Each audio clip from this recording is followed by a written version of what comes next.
Welcome to the Strong Guy Storytime with me, the Strong Guy.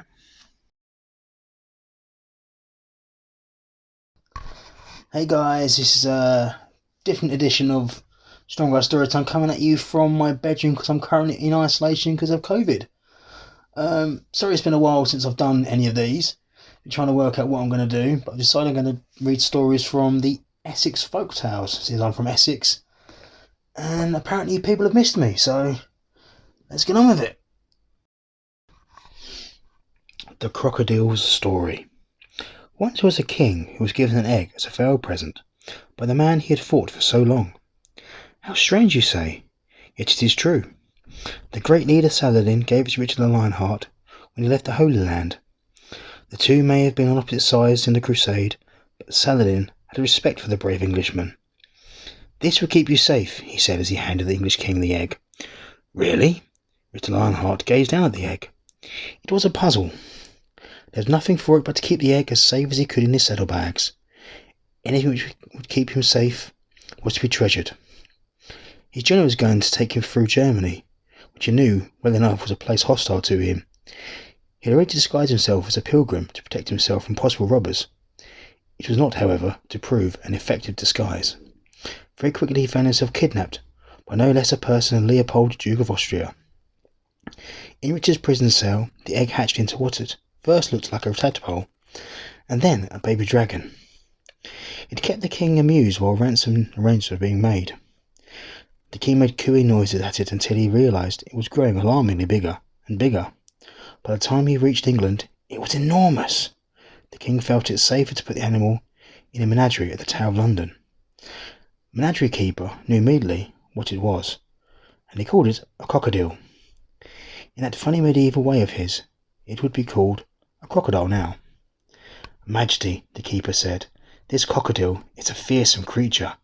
It will grow until it is 20 cubits long, with a crested head, teeth like a saw, and a tail extending to its length. He extended his arms to try and show the length, but his arms were inadequate. How should we take care of it? It could eat us all up.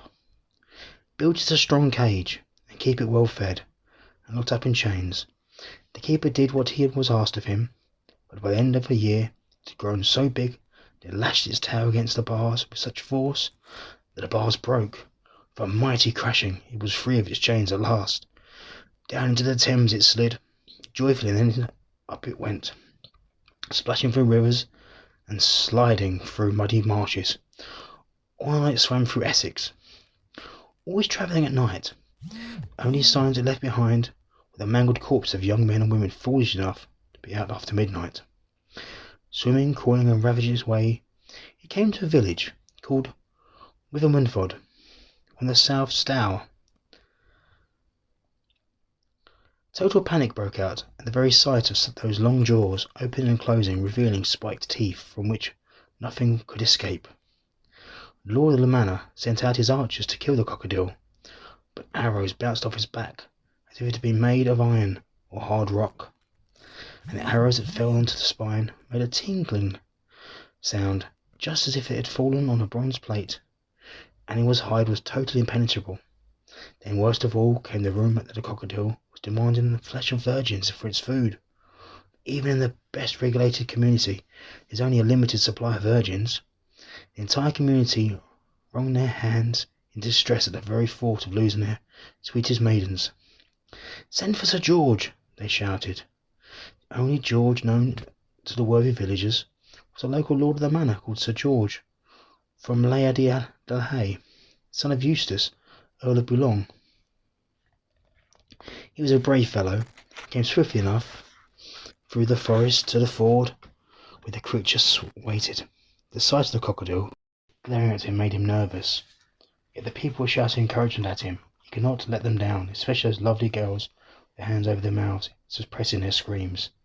He advanced 3 paces at a time, then suddenly stopped. Carefully he lifted up his lance high. The crocodile suddenly leapt up to reach for the knight's plump left leg. As soon as George crunched the armoured fire, the pain of biting to playtime was too much for the crocodile, and disappeared into the water, swallowed up in the mere, leaving behind a trail of bubbles and the cheers of lots of relieved people. Even to this day, many have noticed how the water of the mere gets agitated at times. Bubbles rise again to the surface. There's a whistling wind in the reeds, and the water plants would wave desperately. The wise nod their heads. They know what it is. It can only be the descendant of the mighty crocodile, cautiously seeking a plump virgin. Watch and see where the bubbles go. So there you have it, folks. Episode 1 from Essex Folk Tales, the Coccodils story from the book Essex Folk Tales, written by Jan Williams. Hope you enjoyed it. See you again for more episodes soon. Goodbye.